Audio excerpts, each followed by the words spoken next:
If tomorrow starts without me, there's something you should know. While I hold you close, never let you go. Hello and welcome to The Broken Pack, a podcast focused on giving adult survivors of sibling loss a platform to share their stories and to be heard, something that many sibling loss survivors state that they never have had. Sibling loss is misunderstood. The Broken Pack exists to change that and to support survivors. I'm your host, Dr. Angela Dean. In today's episode, I spoke with author, actress, and lyricist Randye Sundell. Randye has experienced much loss in her life, including the loss of her brother Mitch from cancer nearly 45 years ago. We discussed how grief has shaped her and how she navigated her parents' illnesses and loss alone without her brother. This is a concern so many grieving siblings have and anticipate. Randye has been writing a memoir of living, loving, and loss, and we also discuss how the project has been a way to continue her process and live with her grief of many losses, including the loss of her brother Mitch. Our conversation inspired me, and I hope it does you as well. Second guessing, 'cause you never know, you just never know. All right. Welcome to the show, Randye. I was wondering how you want to introduce yourself to myself and our listeners. Thank you, Angela. I am Randye Sundell. I am an author, an actress, a lyricist, and I have been a New Yorker most of my life. I am currently living in Connecticut. I have been a sister, a daughter, and a wife. And my only sibling, my parents, and my husband are all gone. And I was a caregiver to all of them, either directly or indirectly, starting with my brother Mitch. Mitch died of Hodgkin's disease 45 years ago next month at the age of 26. Mm-hmm. And I am writing my memoir. Sibling grief and the impact of it is really at the core of the book, which is called Role of a Lifetime. Oh, I love the title. And Thank you've had quite a bit of loss. I'm sorry that you've had that much loss and that much caregiving. It sounds like what you're examining in your book is how it's affected you overall. Absolutely, because it really does impact every aspect of your life. Mm-hmm. It has to, because you change of necessity. Sure. Yeah. So what would you like us to know about Mitch? Mitch was probably the most alive person I've ever known. He was the whole package. He was good looking. He was super smart, especially in math, which was my nemesis. He was an exceptional athlete. He was funny. He was caring. And in his 26 short years, he really lived life to the fullest. He was the cool kid in high school. I still have a relationship with some of his friends from those days, and they describe him as a lightning rod. My brother brought disparate people together, people who would never have connected on any level. Mm-hmm. But he brought them together, and I think Mitch was always finding worthiness in people that sometimes didn't find it in themselves. Mm. And I think in his short life, I think he made a huge contribution to helping people. After his funeral, there was a colleague who came up to me and said that she was struggling with drugs, and that my brother said to her, "You're better than this. You deserve better than this." She said, and the fact that he showed me that concern and told me I was better than the life I was living, she said, I turned my life around, and I owe him that. And I can't believe he's gone because it might have been me. So that tells you who she was. Mm-hmm. Sounds like he cared deeply about other people. Yes. He did. That's how we grew up. We grew up in a family where we were taught to take care of each other. Mm-hmm. That was the value. And I think sometimes it got a little muddied because we were so busy trying to protect each other that we didn't always get what we needed. What do you mean? Because we made assumptions as to what the other one in the family needed. And we acted on that as opposed to asking what we needed Mm-hmm. and telling others what we needed. And so that was a long journey for me, being able to validate my needs because I was so busy taking care of all my family members Mm-hmm. and what I thought they needed from me. That is so common with caregivers, for sure, that they put everyone else's needs ahead of themselves, Yes. which you have to do in the caregiving role. But then somehow it sounds like you've learned to do that for the other parts of your life, too. Yes, it's been a journey. I'm still on it, but I'm still learning. Mm-hmm. With my brother, the reason I became his caregiver initially was that my parents had retired to Florida. They had been living in New York. And when my brother was diagnosed, I was with him doing all of that because one of his friend's fathers, who was a pharmacist, had called to my attention that Mitch was lethargic, which was never a word you'd use to describe him. He said he was going to take Mitch to have a biopsy done. I was newly married. I was married less than 2 years, and I took it from there. When we got the diagnosis, which took some time, Mitch said, I need you to not tell Mom and Dad. Not now. Not now. And I said, how could I do that? And he said, they just retired. This is their time, and this will devastate them. And frankly, I need time to come to terms with what's happening to me. He was all of 23, and I was 3.5 years older. I didn't realize my choice was either to protect him and lie to my parents or betray him and tell my parents the truth, which is an impossible decision. Right. I decided he was the one who was ill and I would protect him. And I didn't realize all the implications of that because that meant that I was in charge of his care. I was in charge of dealing with the doctors and paying his medical bills. He was 1 month shy of having coverage at his job. He was not quite a year out of college. It was very difficult. I was just keeping everything to myself. I went down to visit my parents with my husband because we had planned that, and I couldn't tell them. I had to look at them. I had to smile at them and not tell them what was going on with their son.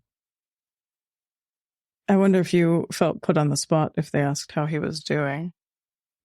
Well, in those years, there were no cell phones or anything. Right. And my brother was very clever. And he would call my parents from a landline, which is all we had. And he would say, I'll give you a call. Don't call me because I'm going skiing this weekend with my friends. And when I finally did tell them months later, I flew down to tell them because the oncologist was concerned that it had spread. And I said to Mitch, I've done everything I could do for you, but I can't let Mom and Dad know the first thing that they learn is that you're gone because he was going to have to start chemo and he was really weak. And Mitch said, no, thank you, thank you. And I just went down there and I had to tell them what had been going on. And mother's going, no, he's been skiing. I said, no, Mom, no, he's been telling you that. And I brought them up and I said, you can respond any way you want outside his hospital room, but in that room, you have got to hold it together because his worst fear was not that he had cancer. His worst fear is what his cancer would do to you. And they were amazing. And I was so relieved to know that I wasn't alone. You had their support through it. Yeah. Yeah. So that was the late 70s, early 80s. It was 76 when he was diagnosed. He died in 79. Okay. And I had suffered a miscarriage during his illness. And my brother blamed himself For your miscarriage? for my miscarriage, which was preposterous, but that's how he felt. And what he did in response, sadly, was he pushed me away. When I became pregnant again. And so there was a period when I just didn't see him. And my parents were with him. And it was really hard. It was really hard to not be with him. And I regret that so much. I understand that he did that because he was protecting me and my fetus. That's what I mean about protecting without having a conversation about what I needed, which was to spend time with him. Yeah. What was your relationship like with him before all of that? We shared a bedroom. From the time he was able to sleep in a bed, we were in a 2-bedroom apartment. My parents had the master bedroom. And we shared a bedroom until the day I turned 13 and we moved into a house. As I got older, I changed to the living room and we had 1 bathroom. My brother was very energetic. He was one of the younger kids and he wanted to do what everybody else was doing. And he probably was able to do it better than most of us. And so he would just barge his way in. And I remember my parents had a really hard time getting a babysitter who would come back a second time because we were all over each other. And ultimately, my cousin, who was a few years older and lived in the neighborhood, she just had no choice. She was coerced into being our sitter. And so that's what she did. But we loved each other. We were so clear about that. And we used to dress up. I got him dressing up. We were Dale Evans, Roy Rogers, making our own with brooms, running around the living room and doing all of that. And we went to summer camp together. And I remember the camp director saying, "Why aren't you watching your brother? He's playing in a championship tennis tournament." And he was maybe all of 12 in his division. I said, "My brother doesn't play tennis." I had no idea. Not only did he play, he was amazing at it. He ended up ahead of the tennis team in college, and he was really a talented athlete and had a roommate who had been living with bone cancer, had lost a leg to the cancer. And somehow my brother got him up playing tennis. I have no idea how he did that, but he did that. And Mitch and I, we'd laugh at our parents. They wouldn't wait till visiting day to come see us. And when we got the call, somebody came to get us off a field or whatever, because my parents decided to come up. They just had to see us. All the other parents were delighted to have 8 weeks without their children. Our parents came up. And so we'd go to the chain link fence and we'd look at each other like, oh my God, this is so embarrassing. And was it this at college? No, this was back to summer camp. Oh, yeah. And I'm jumping from venue to venue, but I'm just thinking about all these memories are rushing back. It's 45 years since he's gone. And so it gets a little muddy sometimes. Yeah. I wonder what that's been like for you to have these different memories. Do you find that they cluster together or there's a theme, or how has that been for you over the years?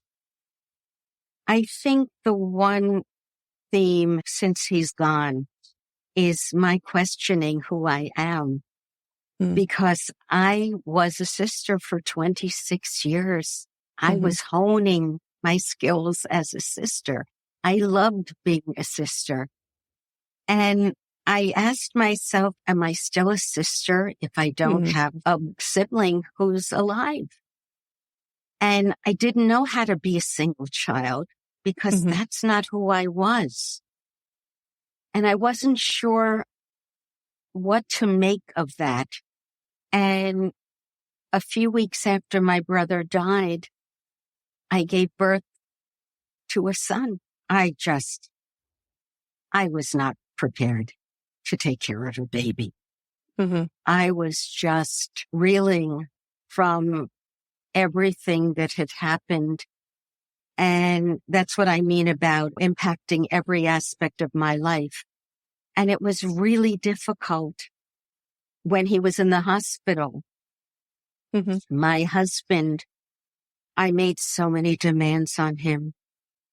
I said, you have to come after work. You have to meet me at the hospital. And he goes, but I'm exhausted. I'm tired. I'm putting in a full day. And I'd say, yeah, but my brother has cancer. My whole life became my brother. And it was not fair to my husband. It just was so important to me. It was the most important thing in my life. I'll tell you a little funny story. When I was at college and he was in high school and he was going to come up to visit me, and I was dating somebody who was not treating me all that well. And I finally worked up the nerve to break up with him. And when I told him we were through, I said, and you're never going to meet my brother. And to me, that was the worst punishment that I could give him, because to me, my brother was the most precious gift. I was going to deprive him of that. That's the feeling that we had for each other. We'll be back after a quick break. Hi, I'm Dr. Angela Dean, host of the Broken Pack podcast. If you've lost a sibling, you viscerally understand the complexity of your loss and how isolating it can feel. Sibling loss is misunderstood, and that's why I created an in-person retreat called the Sibling Grief Refuge. It's happening this August 15th through the 18th near Pittsburgh, Pennsylvania.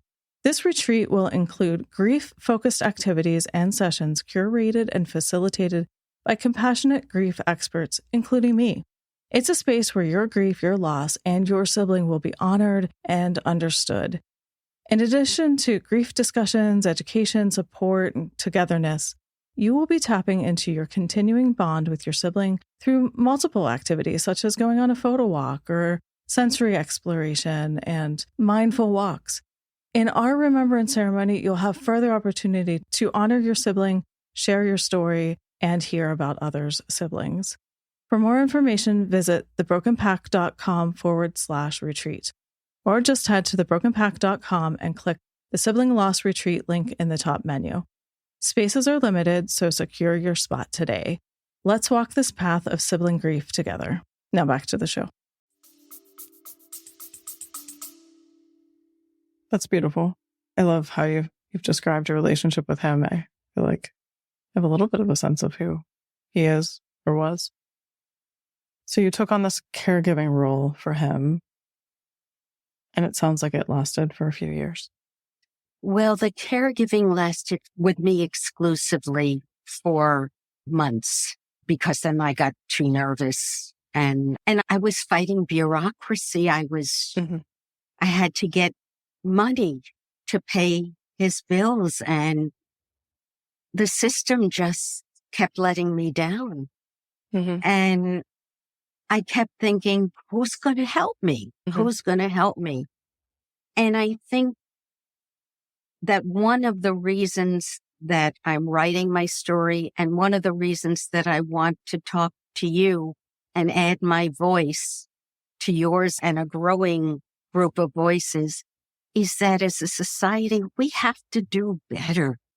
We have to do better. We have to figure out how we help each other, because sooner or later, we're all going to be in a position where either we're caregiving, or we need a caregiver, or we're grieving, or we want to help somebody through the mourning process.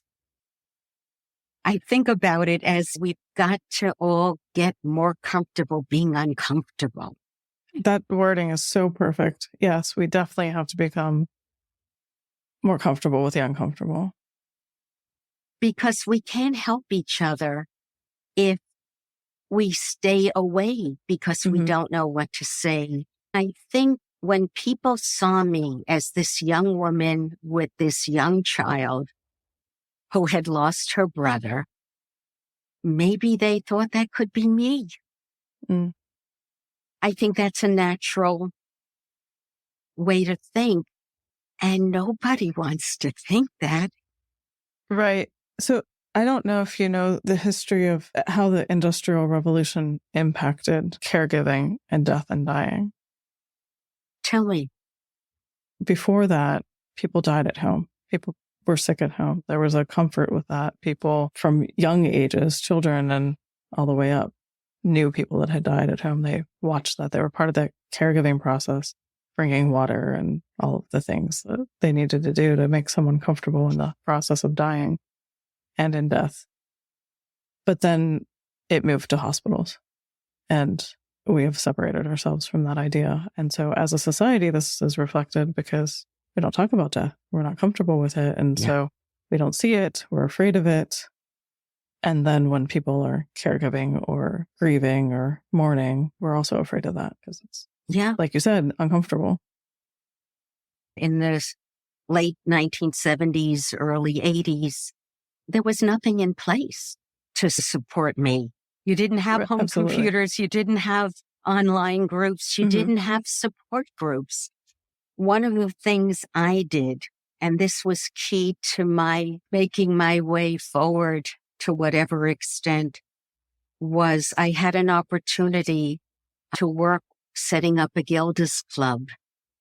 Oh, that's lovely. Near where I live. I had friends who were involved, and I had a company I had been working for, a marketing agency, closed its doors. And I just took this on pro bono. I did all the public relations and media relations. And I worked so hard. My husband would say, come to bed, it's midnight. And I'd say, no, this is really important to me.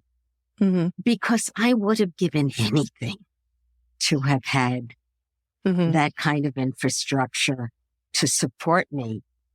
And it was really interesting, Angela, because when people knew that my brother was ill way back when, and if somebody said to me, how's your brother doing?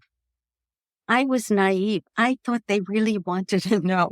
And I told them chapter and verse, every surgery, every chemo, every radiation treatment.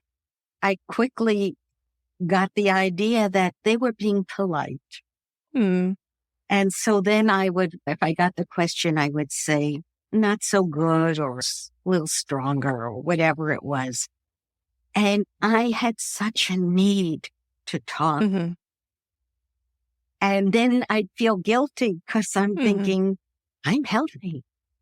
Yeah. What do I have to complain about?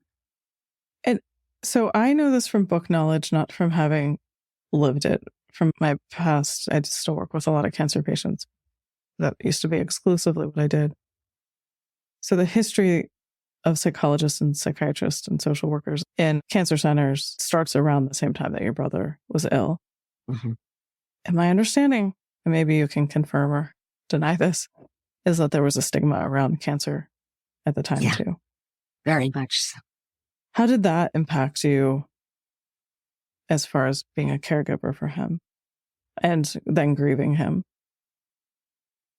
Yeah, it was hard to say the word cancer. It did set off all kinds of bells and whistles in people's minds, almost like you could catch it, like it was contagious.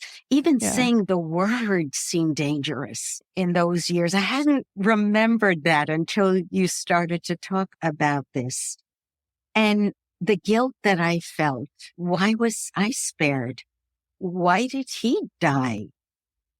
And would I be healthy? Would my child be healthy? Is this genetic? Mm. And it was difficult to find people who wanted to engage with me, to talk about it. My saving grace was my dear friend Joe, who was my vocal coach and my music collaborator. He was comfortable listening. And I found that through the music, I could get my needs met. Mm-hmm. I could be real. I could tell the truth of what I was feeling, because I really couldn't do that around people. I think, and you've experienced this with your brother Tony, and I think when you're in that position, you don't want to turn people away. You need people in your life. And so you're very cautious. I was about what I said, because I didn't want anybody heading for the hills, because this was too heavy for them to deal with. And so I never really had those kinds of conversations with almost anybody. And even my parents, we all responded differently to my brother's death. My father did not utter my brother's name until months before he died. 18 years later, when we heard him say, Mitch, we were just stunned. And what my father tried to do, his response was to go to his place of worship and I think try to bury his grief. My mother felt betrayed, and she didn't set foot into a synagogue until my son was bar mitzvahed. So that was 13 years later. And with me, I had tried to strike a deal with God when I knew I was likely to miscarry, and Mitch was so sick.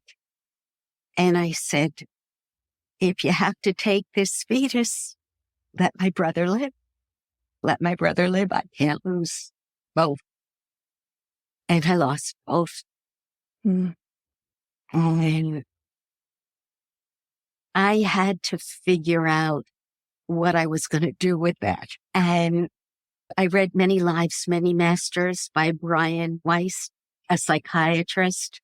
And when I read it, I just thought, I don't have enough information to know what goes on and whether I can judge God. And I decided to give him a mulligan, or her a mulligan. And I thought, I don't have all the information I need, but I believed that there was an answer somewhere in the universe. I just wouldn't be able to access it until it was my time. And that was enough to let me put one foot in front of the other. So that was helpful to me. But my mother and I would talk about my brother. My father could not do it. And he developed Parkinson's disease. I don't know if there was a correlation. My mother, who was the shy one, my father was the big personality. And as he withdrew, she came forward. And suddenly my mother was talking to people who were in situations like the ones we had been in. And she was trying to help them. She was comforting them. And she was talking about Mitch and family and all the rest of this. For me, working with Gilda's Club, I find that when you're in a bad place, one of the best ways to try to lift yourself up is to help other people, is to focus on other people and what you can do for them. That's what I'm hoping my book will do, will help people, or these kinds of conversations that you're having. Just having you say, tell me about your brother, is so wonderful, because we don't hear that from people. Right. We don't. I imagine you hear it less and less over. Of course. And there are fewer people who knew him, who were around. And so that was a gift you gave me, to just say, tell me about Mitch. I'm glad that and I will listen to you whenever you want to talk about him. Yeah. So I know what Gilda's Club is. Our listeners may not. I know the one Okay. here in Pittsburgh, the name has changed and merged with another They organization. changed it to Cancer Community Bridges. Oh, here of it's Cancer Greater, Bridges. by me it was Mhm. Greater New York and Connecticut. And they did that. Gilda's Club was named for Gilda Radner, who was a fabulous comedian and actress and Mhm. famous for Saturday Night Live. Gilda died sadly too early of ovarian cancer. But Gilda's Club was not about medical things. Gilda's Club Mhm. was all about community. It was an emotional and social support community where people could come and talk. And there were comedy sessions. There were people who would come in and help you set up your day so that you could function better. And what I loved about Gilda's Club, and what I used to tell the media who would cover Gilda's Club, is that don't say people are battling cancer or fighting cancer. Mhm. People are living with cancer, because once you start putting it in those terms and somebody dies, it's like they didn't fight hard enough. Exactly. Yes. I say this all the time with my Right? patients, And yeah. I thought, that's really so smart. So thank you for letting me explain. I should have explained what Gilda's Club was all about. And now I guess as younger people are coming to it, they may not be familiar with Gilda Mhm. Radner. And I guess that was the reason for the name change. That's my understanding. That's what they did. But what a wonderful, I would urge anybody who either has a family member or a friend, and they even had Noogie Land for kids. So if you had a sibling who was living with cancer, there was a place for you where people knew how to talk to you. This is really what we need. We need more of that. We need more of that. There are some resources out there for siblings whose siblings are sick or have died, but they're young. What you and I have both experienced, and many of our listeners, is that once you're an adult, there's not that support either. It's not top of mind, right? Yeah, That's what you right. say. It's not top of mind. Exactly. People ask how your parents are doing, Mhm. and they just don't think about it. Whenever I'm in a situation where people I know have lost a child and there is a sibling, I always say, I am happy to talk to your daughter, who was the sister. I am happy to do that because she needs attention, and she needs different kind of attention. And I make it a point to always ask, even with caregivers, everybody asks how the patient is. I ask how the caregiver is doing. Yeah, I love that so much. It means so much. I say that my brother's absence has had a huge presence in my life. And I say that, Angela, because I went through my parents' illnesses alone. I wanted to talk to him, and I wanted his advice. Mitch always knew, I don't know, maybe he was here before. I don't know. But he just seemed to have so much wisdom for a young man. I half joke saying that when it came to caregiving for my parents, the good news was that I could make all decisions unilaterally. I didn't have a sibling who was saying, no, don't do it that way. And the bad news was that I had to make every decision unilaterally. It was a very lonely place to be. And after my brother died, I had been a very self-confident person. And for a long time, I just didn't trust myself. I didn't trust myself to raise my son. I didn't trust myself to make decisions about what to do about my parents and their care. I just questioned everything because I was so sure that I could save him. I jumped through hoops. I did my research in libraries. There was no Google. Right. I found trials in Wiesbaden, Germany. And my brother said, I'm not leaving. I want to be here with my family and friends. So I got him to this renowned Hodgkin's expert at Sloan Kettering who was not taking on new patients. And I wrote him a letter. And then he took my brother on. But it was a bad fit because he thought my brother was not grateful enough. My brother said, I will trade quantity of years for quality of life. Put me in experimental treatments. They were using interferon at the time. And this oncologist just thought, no, that's not how you should do it. And my brother said, isn't it my life? He said to me. And I said, yes. If you want to go elsewhere, we will find another doctor for you. And he did ask for what he needed, my brother. He really did ask for what he needed. I talked about having him not be there. That is a hole. You know that. That is a hole you cannot fill. It's like you've got this jigsaw puzzle of thousands of pieces. And there's a piece that's missing. And you just can't put it back together the way it was. It's just impossible. I couldn't process my grief because I kept putting out fires for everybody. What I think the conclusion I came to was that if you don't get grief out of your body, it will attack your body. And I went through a period where I had awful stomach pains. I went to see a social worker. She said, Randye, you haven't grieved.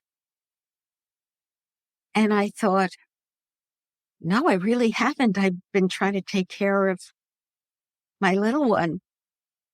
And I went to the cemetery. My husband was going to come with me because he was nervous. So Bob was going to come with me. And I said, no, because if you come with me, I'm going to be worried about your response to how I am in that situation. So I need to be without judgment and I'll be okay. And I drove myself out there and I went to my brother's grave.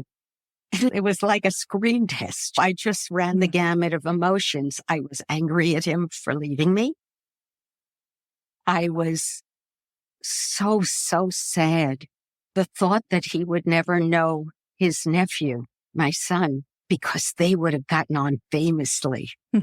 I see so much of Mitch in my son, Greg. And some of Mitch's friends who met my son tell me the same thing. There is just so much of his goodness in him. And that makes me feel really wonderful. But being out in that cemetery, I just decided I was just going to be however I was. And I remember sitting on the grass. It was like the way we used to be when he was in my apartment. And I was feeding him a 24-hour-a-day buffet, trying to fatten him up from his radiation treatments. And we would just talk. I'm just sitting there with him. I'm talking to him.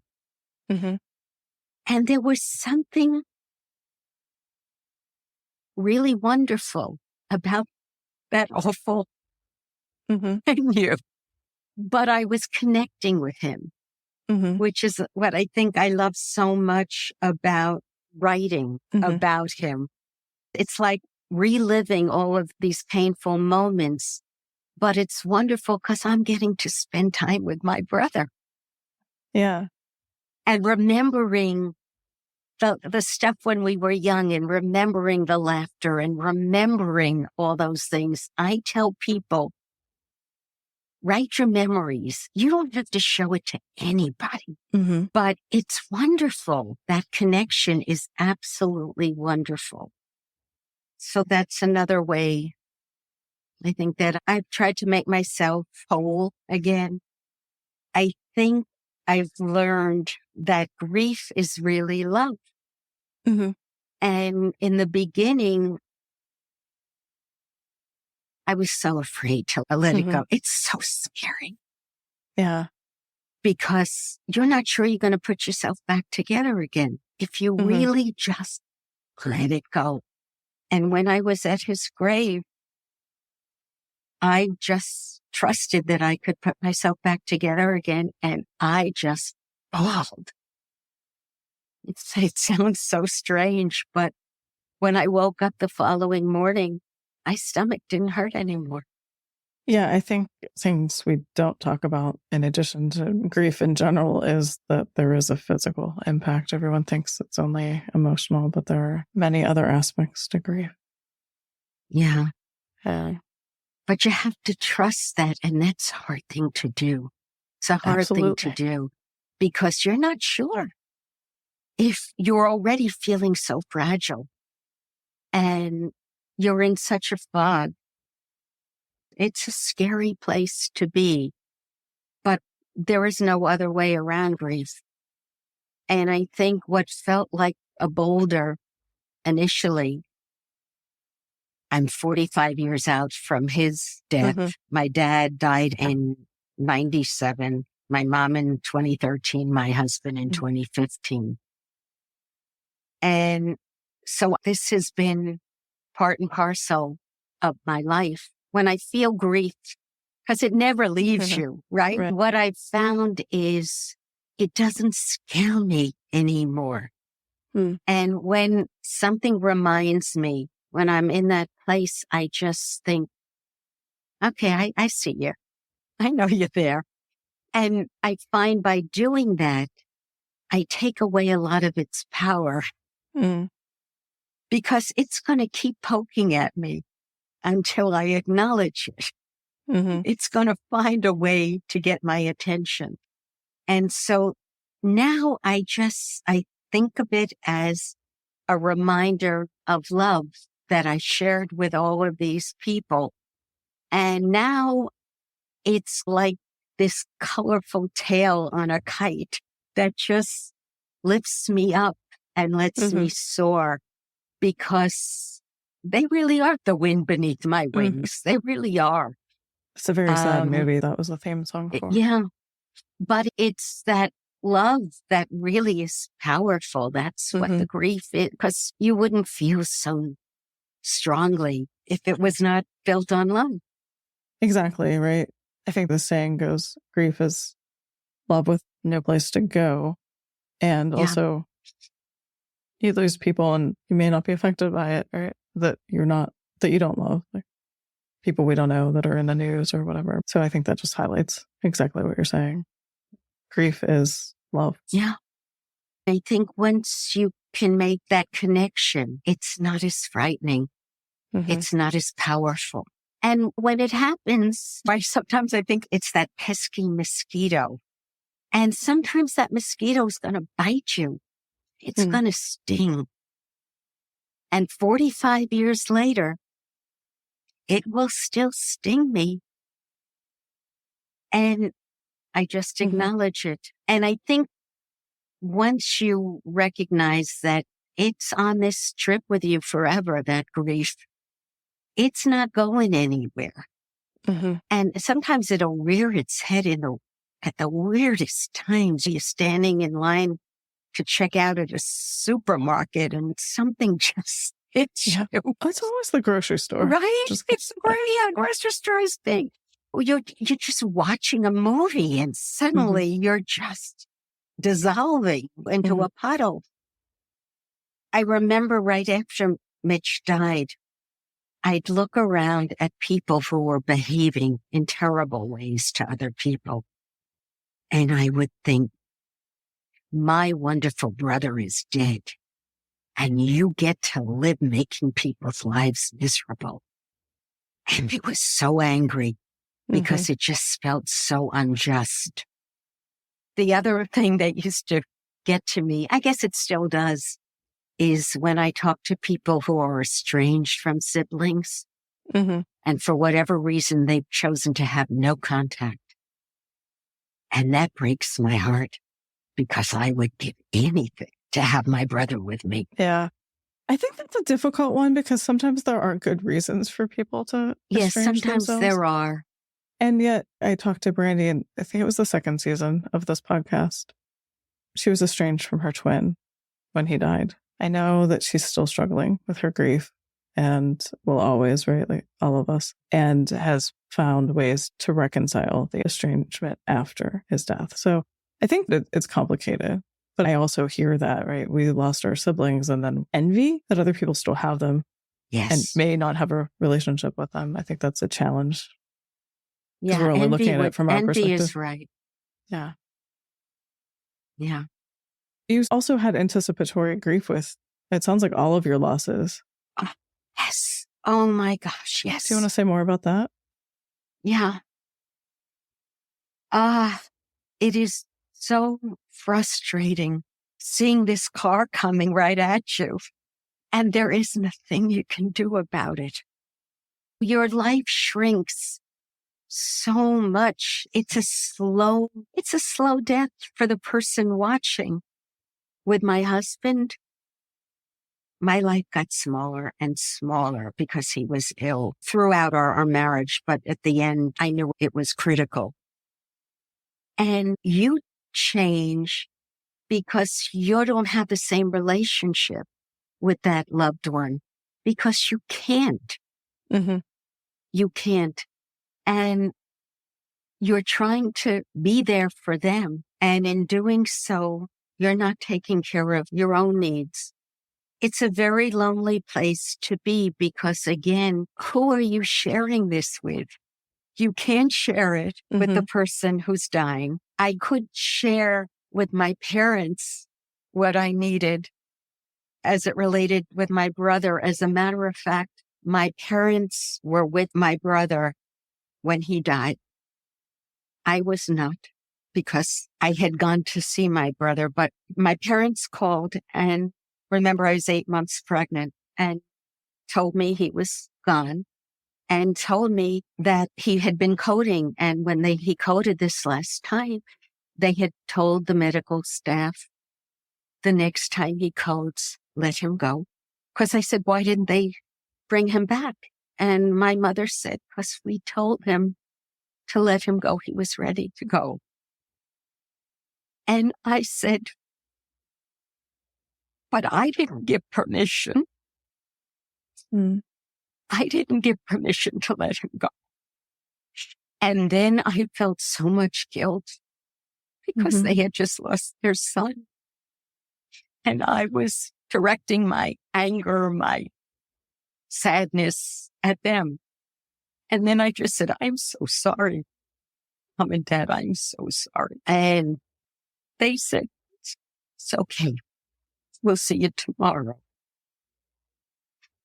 And they said, Randye, you knew how sick he was. And I did, but I didn't, because I didn't want to believe it. I didn't want to believe it. And denial is such a powerful feeling that we have. So you expect it, and it's still a shock. It's still a shock. And that in-between time is so difficult to navigate, anticipating what's going to be, not knowing how it's going to impact your life when it eventually happens. But I think when the grieving starts before somebody is gone, I think it's different than when it's a shock. They both sting. Of course. It doesn't matter. I don't compare. Everybody's grief is valid, and every way that someone chooses to grieve is valid. But it's different. It's different when you have been processing that this is going to occur. And for me, for every one of my loved ones, I had anticipatory grief because they all had lengthy illnesses. Nobody just went like that. And yet you're shocked when it happens. Of course, yeah.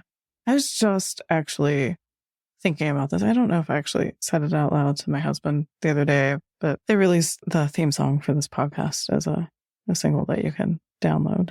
And I was thinking very much about this concept too, because it's If Tomorrow Starts Without Me. It's the name of the song. And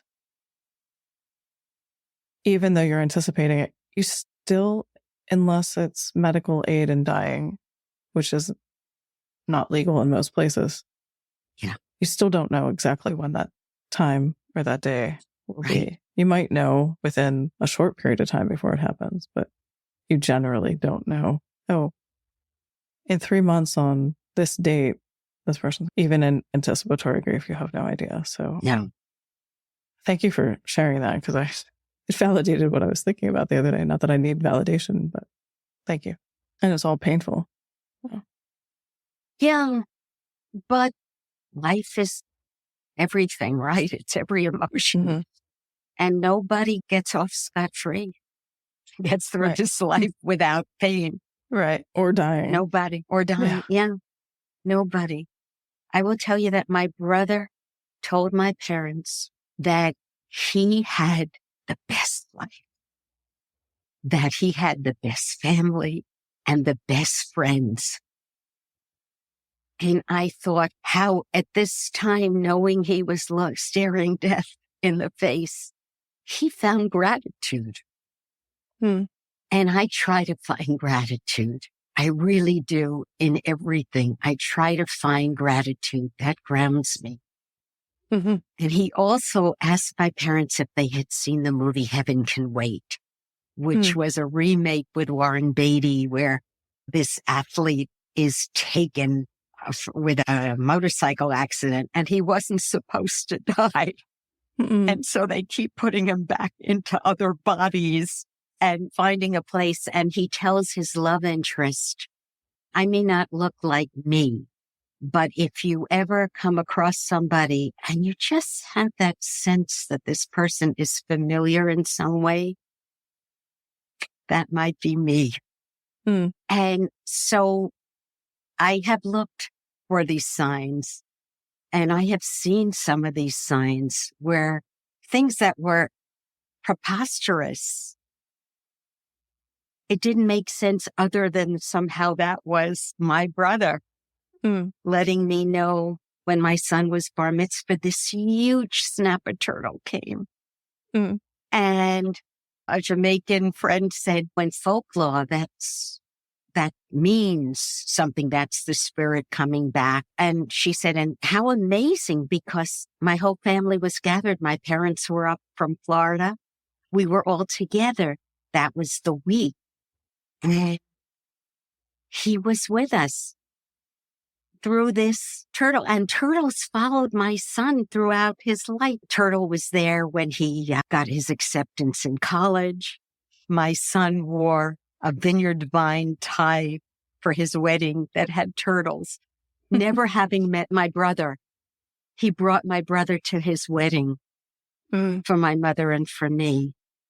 That is a big regret I have, that they never were here. Not for a moment. And it was like my brother left and my son arrived. Sometimes I'd confuse them. I'd call my son Greg Mitch. I would be pitching to him on the driveway or something, and he just morphed into my brother. And I hope I didn't put too much pressure on my son to live for himself and my brother, because I know I put a lot of pressure on myself to live both our lives, because I was here for a reason. I was here for a reason, and he was shortchanged. So I had to be even better. I was all my parents had until they had their grandson.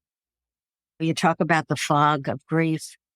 A few weeks after my brother died, I had my son, and I had said to my parents, if you don't want to come to the hospital, if you're not able to be in a hospital setting again, I won't be upset with you. You could come visit me and the baby at home. My mother said, no, we will be there. And my parents came. And when I saw the look on their face, looking at their grandchild, I thought, what was I thinking? I was trying to protect them. Of course you were. from what I thought would be a traumatic experience to walk into a hospital so soon. Was it traumatic for you to walk into the hospital? No, I don't think I felt trauma. I think I just felt cheated. I just felt cheated. Here was a case where the exact remedy for my parents was coming to the hospital and seeing their grandchild. That's what gave us all this new life, a chance. He was the hope. He was the great hope. But I saw it as they needed my protection and they needed the opposite. They needed the opposite. Would you mind saying more about what it was like to be the only person taking care of your parents? I think that is something so many of the people I've talked to, and myself included, are dreading. And I'm just wondering what that was like for you. It is a very lonely place to be because you are second guessing yourself all over the place. I don't have all the answers. I'm trying to figure out where they should be. With my dad, we had him in a nursing home. He escaped from one. We had him in another one. But before we had him in the nursing home, my mother was taking care of him at home. And he would cut himself, not intentionally. He just didn't know what he was doing and he was shaking. And I'd say, Mom, how long has this been going on? She said, it's okay. I call EMS. I said, no, we're not doing this anymore. And I flew them up to New York. I met with a neurologist at a major New York hospital. And when I saw the condition my father was in and what my mother was dealing with, I said, no more. I was worried about my mother because I'm thinking she cannot be doing this. And so I flew down there and we went around and we found a place for him. But my mother lived in darkness during that time. She got up in the morning. She didn't open the shades. She went right to the nursing home and she stayed there the entire day until he had his dinner. And then she went home in darkness. And that was her life. And she did this every day. And people at the nursing home would say, go home. He's okay. Go home. And she didn't do that. And I was terribly worried about her. Ultimately, she developed Alzheimer's. Before I even was willing to admit that's what's happening to her, I kept rationalizing her behavior because it was unthinkable. My father was gone. My brother was gone. My husband never did well with difficult subjects. So there was just so much I could talk to him about it. I did join support groups at that point. I am such a believer in all of that. It was really helpful. But I was now trying to figure out what to do with Mom. And I wanted her to have socialization because she was having none. And I wanted her to be in a safe place because there had been a hurricane and I couldn't get to her. She couldn't get to me. She couldn't get food. She was eating crap.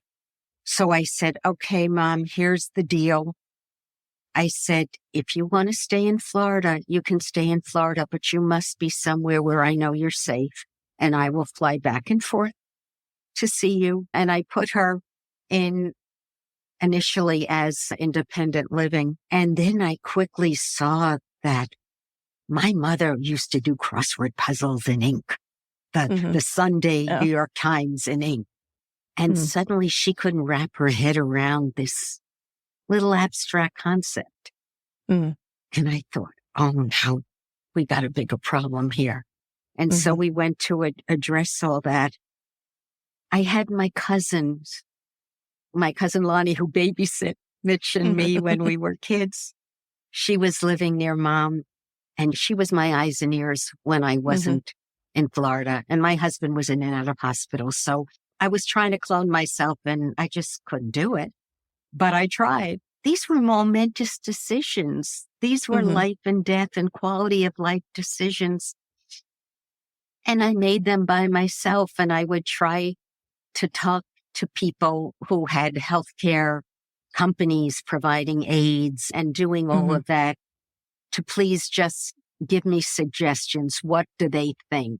Because I knew I didn't have the answers. And I remember talking to my mother's doctor and said, if she has Alzheimer's, what should I expect? And he said to me, do you have a computer? Google it. That's horrible. That was horrible. That was horrible, because this was a doctor who had cared for my mom for 3 or more decades. She and my dad were one of his first patients. And as soon as her mind was declining, he didn't want to deal with it. And she thought he was a god. My mother adored him, and I was terribly disappointed. So he was not anybody I could turn to. As I said, I had to make all these decisions unilaterally. And the hardest decision I had to make for Mom was after she was falling a lot. I watched her in rehab, and they said, you have to decide where she's going to live when we release her. We can't tell you when we're going to release her, but we have to decide. And I thought, could I send my mom back to the place that she had lived for 5 years with people who had watched her decline and might judge her? And if she had a lucid moment, how would that make her feel? I was going to have to get so much more help for her. And I decided to move her into memory care unit. And she didn't live there very long. My cousin said, oh, she's going to be the most high functioning person there. No. My mom knew me almost to the end. And I remember the day she said, what was your brother's name again? And that just ripped me apart.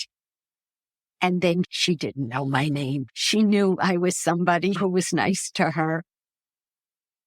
I actually had a talk with my grown son after my mom passed to let him know that should that be my fate, because I don't know, should Alzheimer's be my fate, what my wishes were, and that they were not for him to beat himself up the way I beat myself up.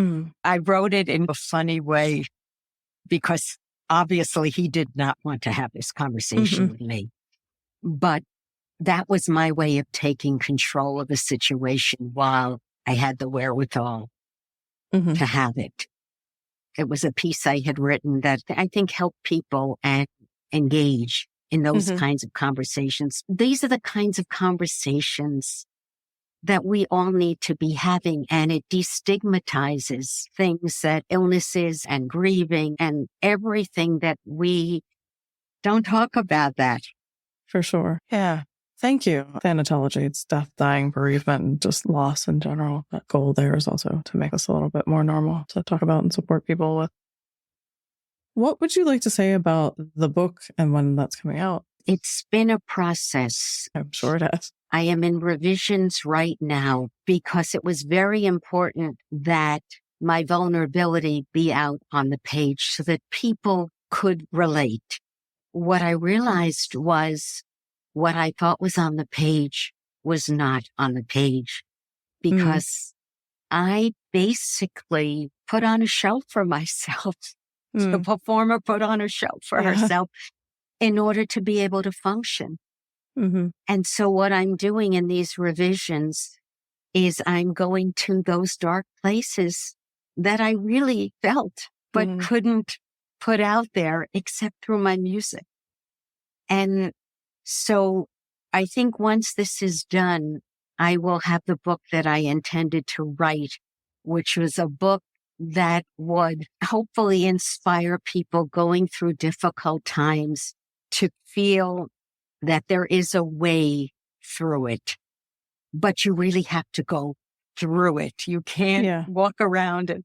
There is no possible way to leap over it, to push it down, because it's going to pop up. And I've found a way to finally choose me. I am living in a way that I could not live for many decades of my life.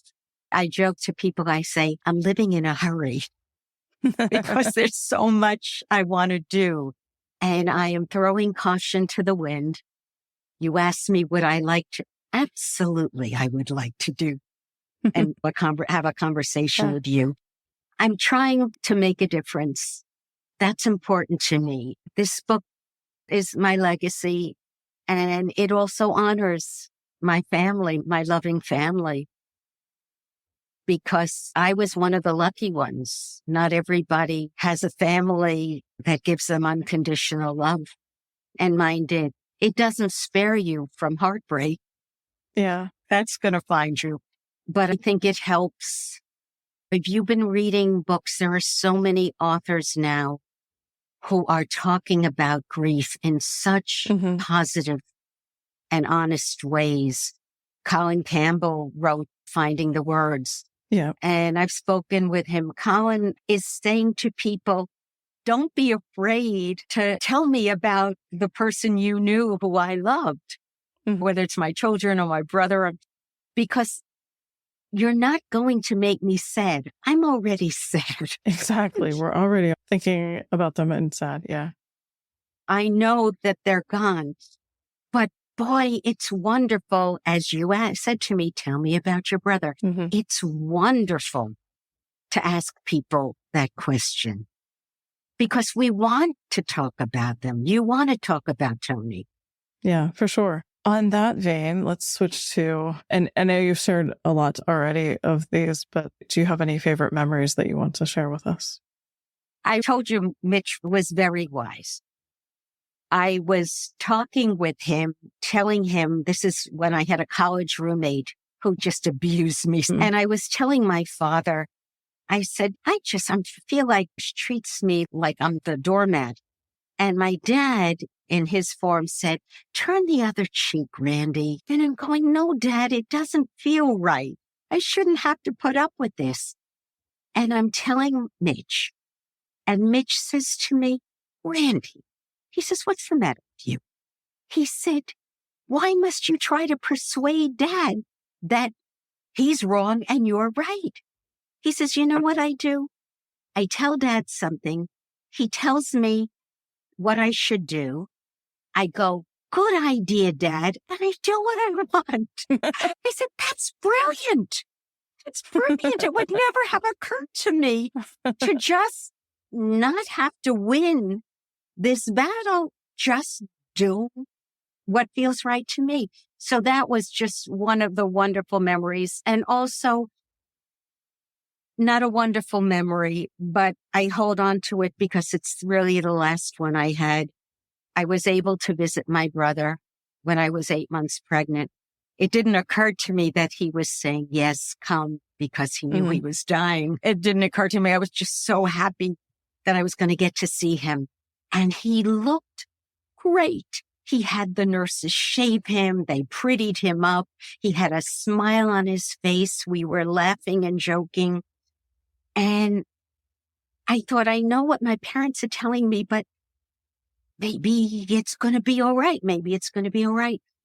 And he hadn't seen me so pregnant because he'd kept me away.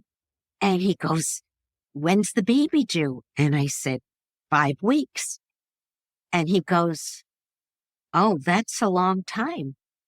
And I said, what do you mean? I've got a million things to do. Not realizing he was saying, I'm going to be here.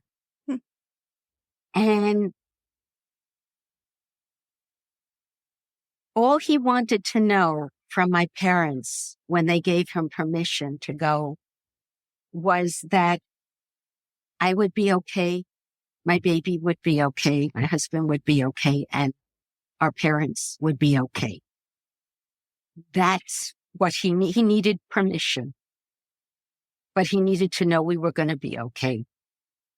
And my parents gave him permission, which is something I've done for a lot of people, friends and all at the end, because I find people do need that. It gives them peace of mind to know that their loved ones will be okay. Mm-hmm. Not that we can know for certain, but we give that to them.